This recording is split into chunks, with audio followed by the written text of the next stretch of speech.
Oh, kumusta yung pagpunta mo sa school? Ay, naku, naiinis ako dun sa teacher. Bakit?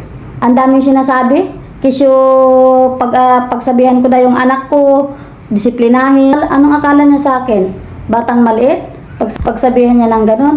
Ang atapagin niya kung paano niya turuan yung mga estudyante niya. Hindi ako yung kung ano-ano pinagsasabi niya sa akin. Alam mo, huwag kang magalit or ikakasama ng loob mo ang pagpayo ng isang guro sa'yo. Ang bakit?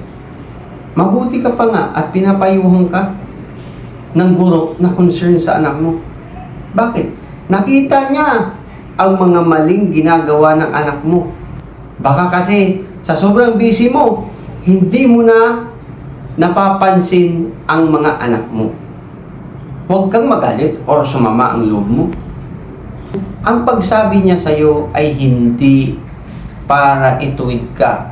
Ang pagsabi niya sa'yo, kundi mabigyan kanya ng tulong. Tinutulungan kanya kung paano mo disiplinahin ang anak mo. Kaya huwag kang magdamdam. Ay, hindi. Ipupus ko yan mamaya sa FB. O, kagaya niyan. Gumagawa ka ng gulo. Imbis na tanggapin mo ang kanyang payo, hindi. Ang ginawa mo, misinterpret mo ang magandang layunin sana niya para sa anak natin. Baka nga naman, kailangan mong payuhan ang anak mo. Bakit? Magulo sa school. Baka nga naman, kailangan mong disiplinahin ang anak natin. Di ba dapat siya na magdisiplina nun kasi nasa school? Hindi, mali ka. Ang pagdidisiplina ng bata ay sa atin. Sa atin manggagaling, ang sa kanila ay ang pagtuturo. At kung meron man, no? Kung meron man silang idadagdag na para madisiplina ang anak natin, mapalad tayo. Tayong mga magulang, hindi nila obligasyon ang disiplinahin ang anak natin. Pero, tumutulong sila. Bakit? Tayong mga magulang, ang mga kakampi ng mga teacher. Paano kung wala na dapat tayo ang number 1 nilang kakampi?